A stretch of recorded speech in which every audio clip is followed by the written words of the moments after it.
In a couple weeks, we've been super busy hosting so many other great educators on Facebook and Instagram, but today's my day to get back with you.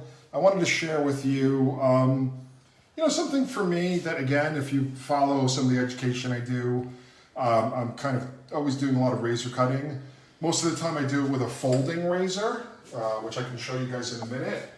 But more and more over the last 2 years or so, I've been playing around with this guarded razor. So I was just thinking of different ways that I could use it. And, for me, lots of times it's about taking something that I already do and trying it with different tools and trying it in a different approach. So there's a haircut that I do, and I did it on a course on our HB Live Academy called Innovative Carved Layering, but I do it dry and I do it with a scissor.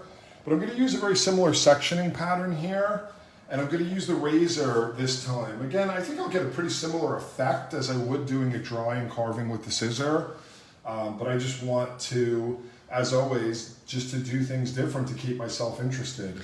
Okay, so you can see under my second panel here, from the top of the occipital bone going into the top of the ears. I noticed, Roy, that that's a very hefty, thick section. What was the point of that? The panel itself is from the base of the occipital bone to the top. I want to cover this whole area with what I'm going to do here, because I'm not cutting traditionally. I'm going to be carving this in. The section is about 1 inch wide, which is also about thicker than I would normally do. But you can see when you bring it out here, it's not a ton of hair. Now I'm going to go in, I'm going to use my feather guarded blade, which is called, this one's called the detail razor. You can see it's a little bit shorter. And I'm going to work with the blade on a diagonal on each side of the hair. So one of the reasons why I've chosen to use this rather than using my feather plie, which is an unguarded blade, is because I want to use more of the body of the blade. And this having a guard on it makes it obviously much less surface contact. You see how you can almost see a V in the color? This color was done by Lupe Voss a while ago. Now again, I'm using the flat of the blade in a pretty closed or short stroke to take the excess length off in the middle. So I've literally carved a little V in. Now again, if you've ever seen me do this with scissors, I tend to do this just with the two blades like that in a slicing motion. So I haven't really ever done this exactly like this with a razor before, but I thought it would be fun to try and fun to share. And I think we're going to get good results here. Over directing the hair back in a traditional way, then kind of changing to this pinching technique, making sure I've got that hair really smoothed out is important. So fine teeth of the comb, grabbing the hair. Now visually I can see where I started right about here. The blade's on a diagonal on the side of the hair, trying to get a consistent pressure and a consistent stroke. Not too worried about length. Some length will come off just naturally, but not all of it, which is what we want. It means the hair's not getting too thin. Then I bring this down here and I take off the excess length. I just want to take a minute and say hello to everyone watching. Sid Sutang is saying hello. And Mike is liking your shirt. Right on. These are classic Hairbrain shirts. We have them available at hairbrain.pro. I don't know if we have orange anymore. I think we just have the fluorescent green. All right, this corner here, I'm not going to carve into, and you can probably guess why. I don't want to lose my perimeter here to connect through to the front.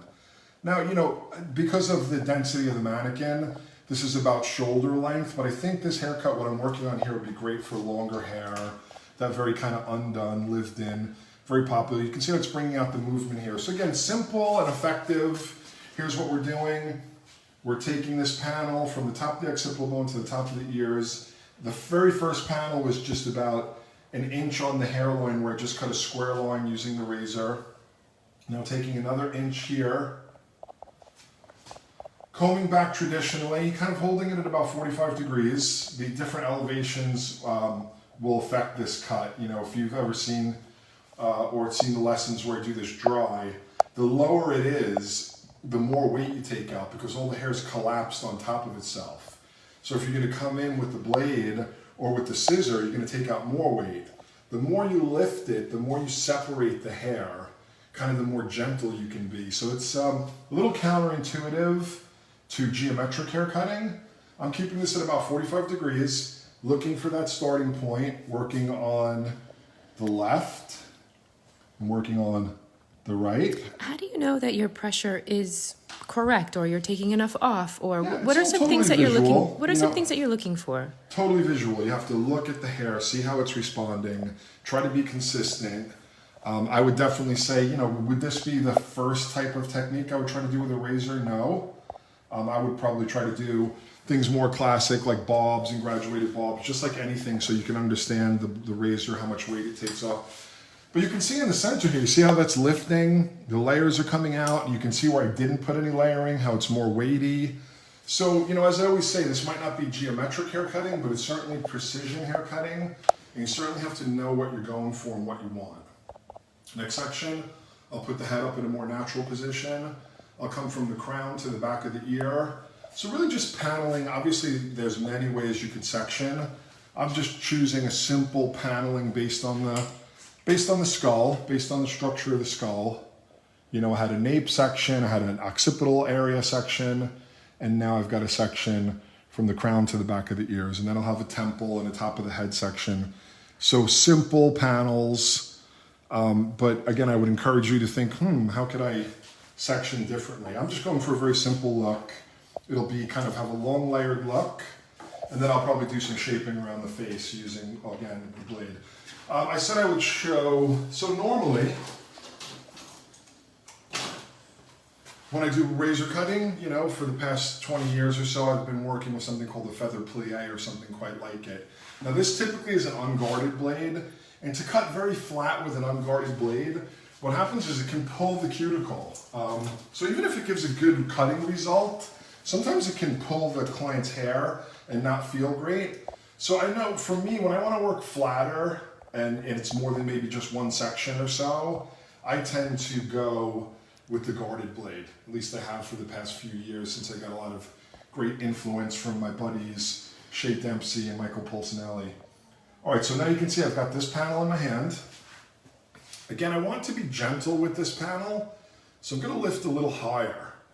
So you see when it's lower, it's all collapsed. It's like smaller.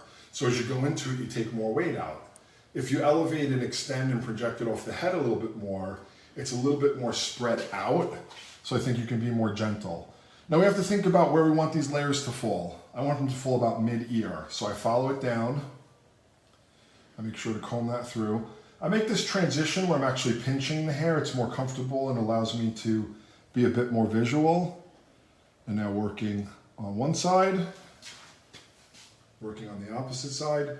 So I want to give a shout out to all my hair painters out there, everyone that does balayage, because I'll be honest, this is like kind of balayage with the blade. That's the way I think about it. You're kind of creating V shapes of texture. And you can see, so look at the hair next to it that hasn't, look how it brings that out in a very invisible, seamless way.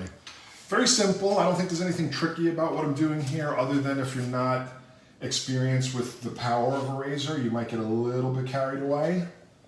So I would say, just like anything, you know, learn it on some basics, learn how to cut a line and a bulb. We've got tons of great videos to teach that at hblive.me, which is our online learning platform. We have a lot of razor cutting courses from myself, from Shea Dempsey, from Judith Viola. We've got some great stuff. So if you're not someone who's done a lot of razor cutting, you know, just like anything, start with technique, start with the basics, take it from there. Gerard, Danielle's on the line here, and she says she's ready for her one-on-one. Danielle, come back and see us anytime. Yeah, I do some one-on-ones. I mean, it can be a little tricky to make it happen with a little bit of my craziness of my schedule, but you never know. All right, again, just because his hair is not super dense, I'm gonna just take this down and square it off down here. I'll use maybe a little bit of a bigger stroke. And then I'll also start to use some slicing. This is where I go in with the blade vertically and just create some space, some invisible space. You know, here's the deal. Obviously, this is a free form kind of shape, but it's got to be organized. It's got to be technical. It's got to be balanced. So, you know, don't just think that you can just cut hair and not really think about what you're doing. Okay, you can see the difference, you know? This magic is happening here. Okay, coming over here.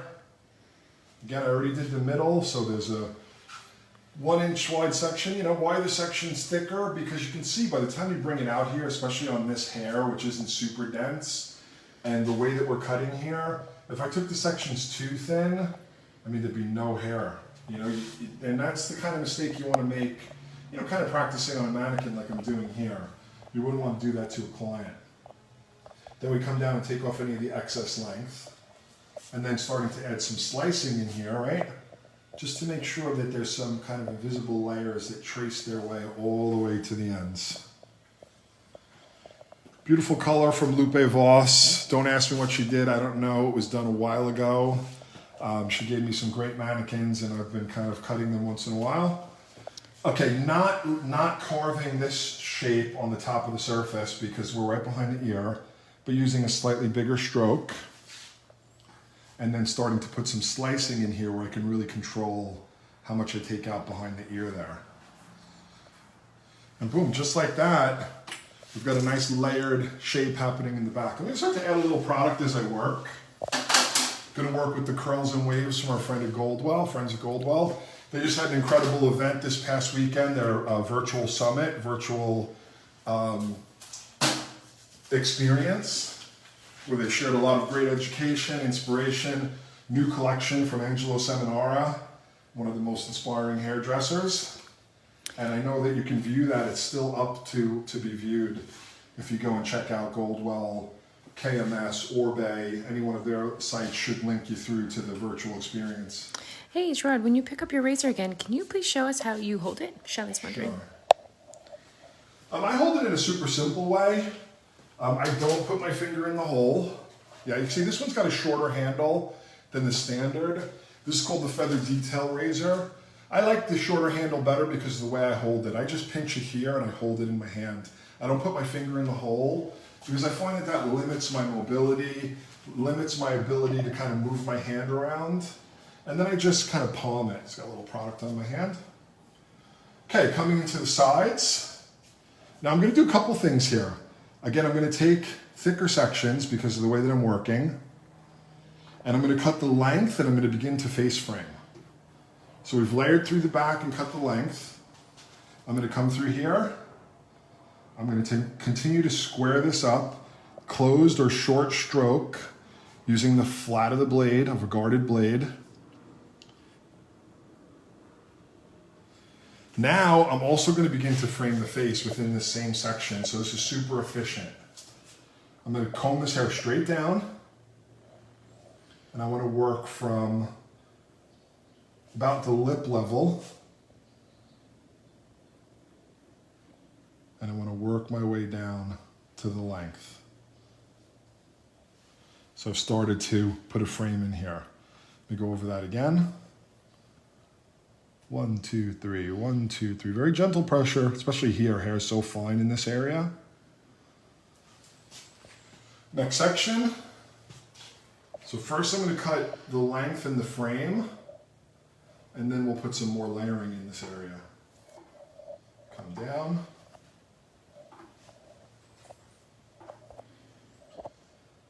Again, square. You could open the stroke a little bit, but not too big because this area is pretty fragile. And just following this through square. Now, holding this again straight down. And I can see my guideline underneath here. It's right here. So I have to imagine where this, I started at the lip. Now that would be extending to about the tip of the nose. And get my hands a little closer for more control here. And start to unzip that hair. Right about lip level, it connects to the underneath hair. We're just combing this down a natural fall, so we should be able to see and relate to the guideline underneath.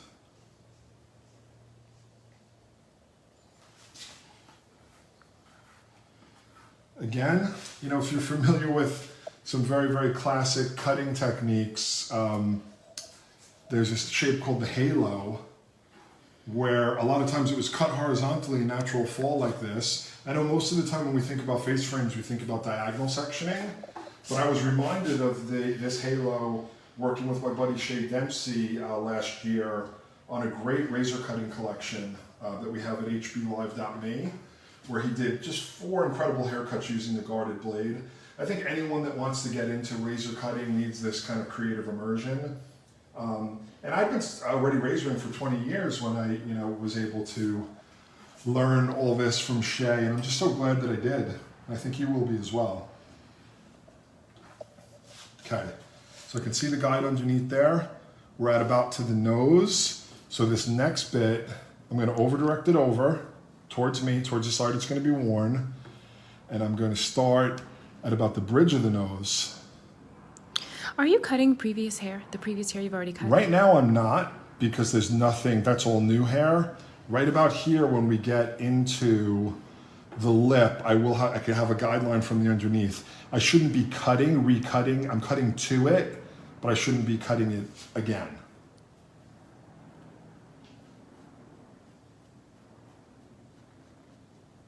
And you can see how nicely we start to get this nice face frame. Now, it's still going to be a little heavy on the side. We haven't quite layered it yet, but I'm going to do that in just a moment here. Let me execute this on the opposite side. Annette is saying that the creative immersion course was fantastic and that she highly recommends it. Oh, I'm so glad to hear that. I think, again, I was totally inspired. And Shay Dempsey, incredible job. I also have to give shout out to Michael Pulcinelli, who's someone who's very much inspired me with the way that he razors. Just yesterday, we went and visited one of his team members, Crystal Coleman, on a live from yesterday. Great color. If you guys are looking for a great color lesson, just look in our live section here on Facebook.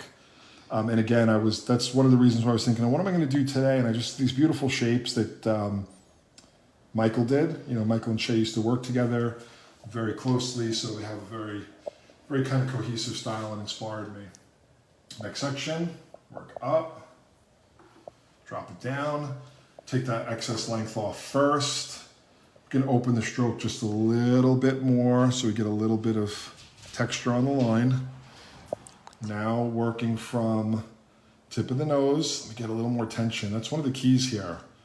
If you razoring without tension, things can start to get away from you. At least they do for me. They tend to get a bit messy.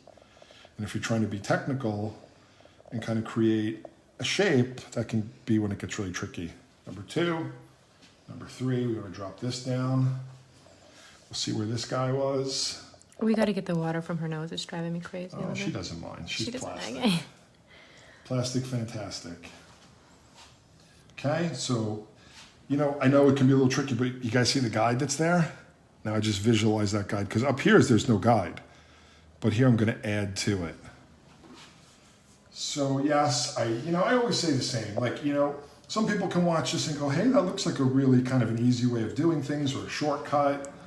And it can be if you're experienced. And I don't think there's anything wrong with that, especially if you're someone in the salon. Like me, when I go in to do clients, sometimes I have to do 8, 10 clients back to back. I do all the washing, all the styling, all the tidying up after myself because I work in a little private studio in New York. So if I can get the effect that I'm looking for, but in an easier way, I'm all about it. But I will say, it's not an easier way if you don't already have technical skill.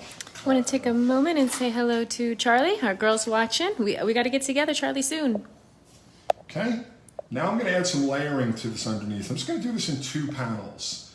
I'm going to section off on the round of the head. I'm going to take 1 inch here. Now I want to make sure that I don't take too much away from the perimeter. So I'm actually elevating this upward so the hair is really spread out and you can see the outside starts to drop away. I remember where my kind of layering line was from the back, although I could change it if I wanted to. And just very visually, very delicately, just like you would if you were hair painting. A little bit of a V on each side.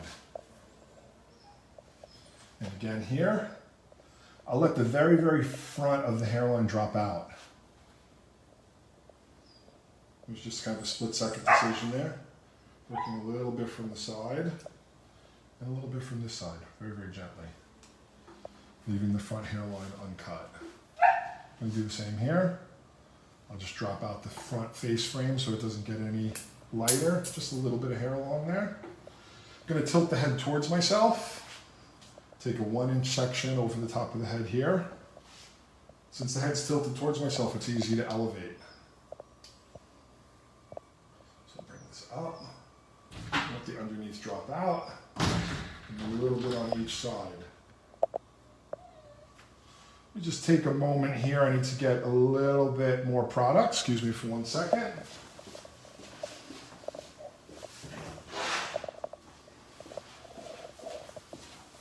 Okay, jumping right back in to look at the effect. Again, you can just see that release of weight in a very seamless way. I think, that last piece I did, I was a little too gentle because you know what? Her hair starts to kind of thicken up a lot here. So I'm going to go over it again, but super, super lightly. Now again, I think of this as a very free-form, freehand way of using the razor. Now there are definitely very technical ways, which I love, but I embrace lots of different approaches. I think we need to be as diverse in life as we are in our craft. Working on either side. I know my hand and my pressure can be a little stronger, which is what I just learned from the section that I just did. I was a little too gentle. Oh, Charlie's wondering if there's just water in this hair. Yeah, I added a little bit of Goldwell's Curl and Wave fluid. I'm going to add a little bit more in just a second. But yes, the base is just water. It's like my puppy has decided to join us and wants to eat my clip, which I'm not going to let him do. Got it? You can eat some of the hair, but you can't eat the clip. In this last piece, you can see I've kind of dropped out the face frame.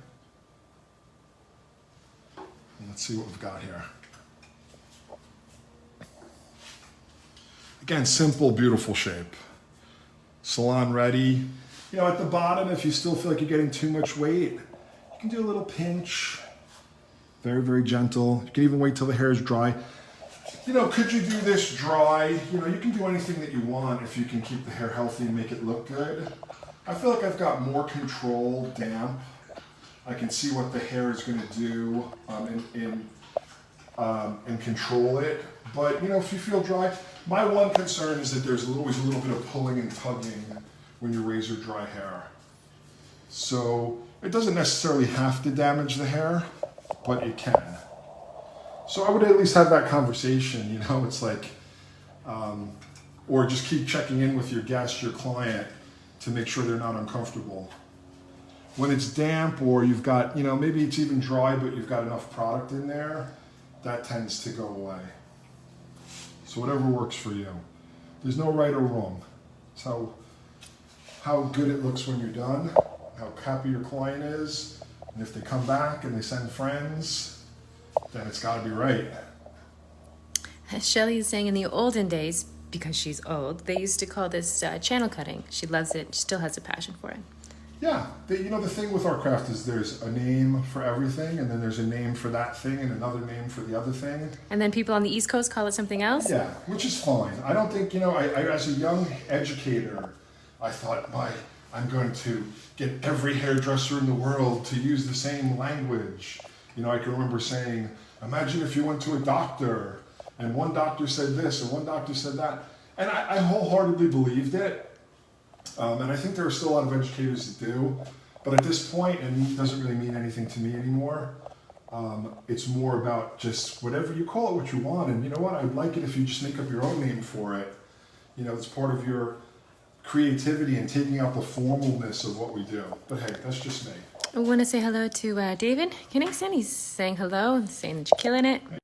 Believes in language and he's written a great handbook.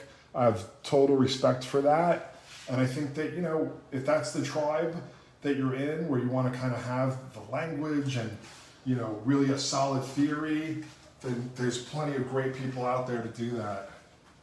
And as I said, at different points in my career, that was super important to me.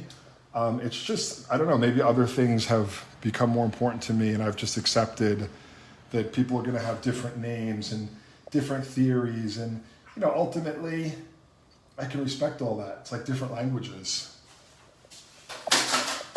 All right, I'm going to add a little bit more of the curl and wave. This one's the fluid, right? Yeah, the lightweight wave fluid, perfect for this hair texture.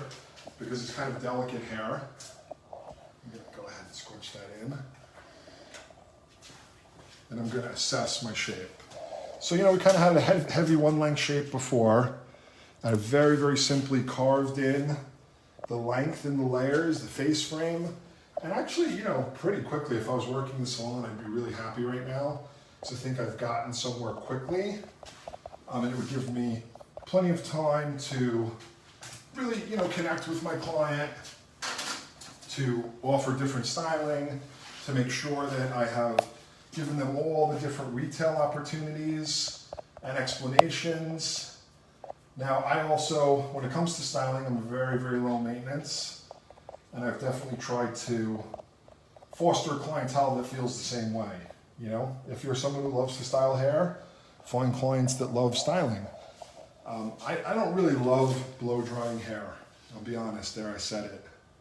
So if I can do a haircut that's truly wash and wear, and what's happened for me is then product becomes even more important. And it's really helped my retail sales because, since I'm not really using a lot of heat or hot tools, the product is so important.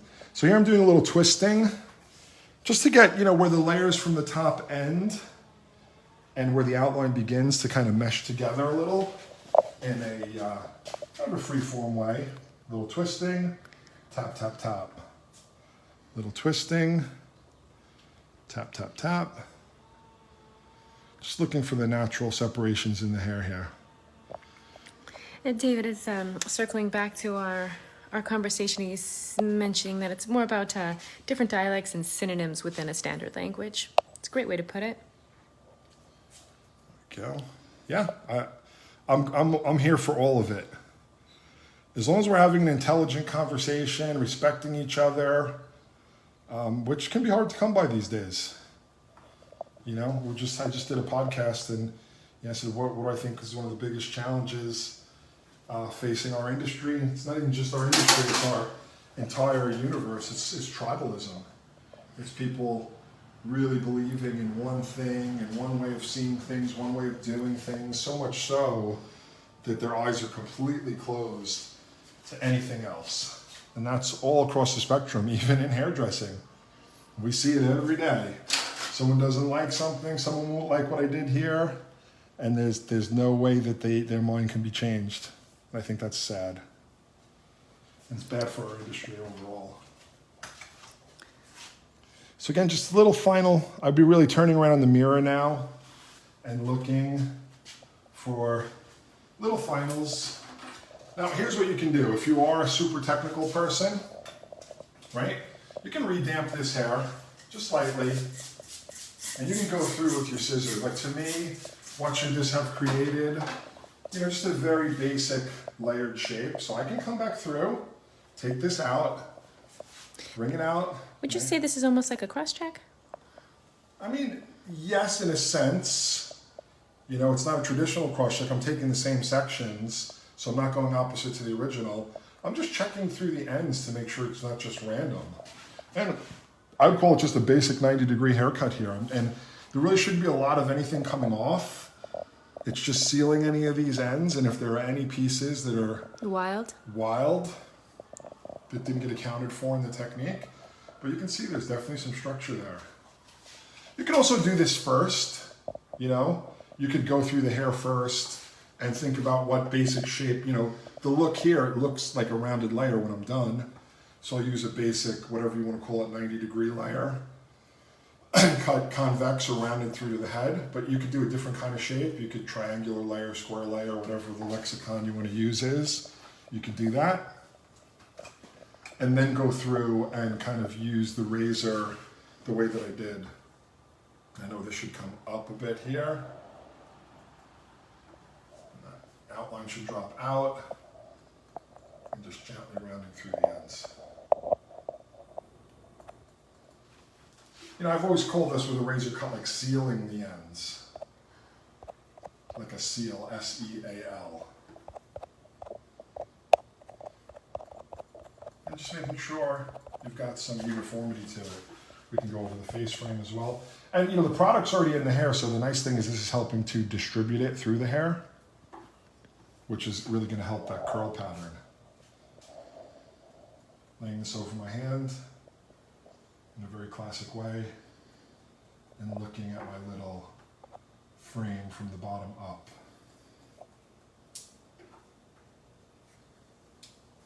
Shelly's definitely a fan of this haircut. Thanks, Shelly, for hanging out. She says she loves the way you carve. That's what she calls it when she uses her razor. She loves it. Awesome. I mean, you know, I think very simple, straightforward technique here for me. But that being said, I've never done it exactly this way with a razor. So I've been cutting hair for 30 years, also an old guy to some respect. And I can't say I've never done a haircut like this before. I've done thousands of haircuts like this, but I've just never cut it exactly this way. And guess what? That's what gets me out of bed in the morning, you know? I don't feel like I need to reinvent the aesthetic because I think people are always going to like a little rounded layer shape like this. It's always going to be in fashion. It's always going to be versatile, but I can cut it in a lot of different ways. That's always kind of my message. Around, checking the frame here, and again laying it over my hand, working my way up. You can see that beautiful color from Lupe, really enhanced by the cut. A few pieces there from over direction that'll just help soften the frame.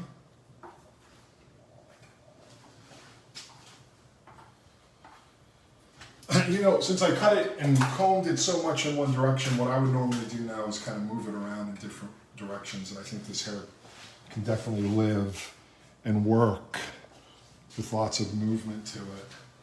Again, you know, when I'm saying that I don't do a lot of blow drying, I do a lot of diffuse drying and use a sock and do hand drying, but I just don't think you guys watching me do that for the next 15 or 20 minutes would keep much of an audience. But that's what I would do. I'd get my product in here, I'd move, I'd hand dry, I'd use the scrunching technique, which is definitely attributed to Trevor Sorby. You know, he was one of the people that kind of said, hey, we can use our hands to bring out texture in the hair. And again, it's probably more popular now than it's ever been. So there we go, a nice little razor carved look in a very kind of fulfilling free-form way to get a very good basic shape that can be used, you know, many different instances on the client. And I think that you can interpret for yourself and begin to think of different ways to use that concept.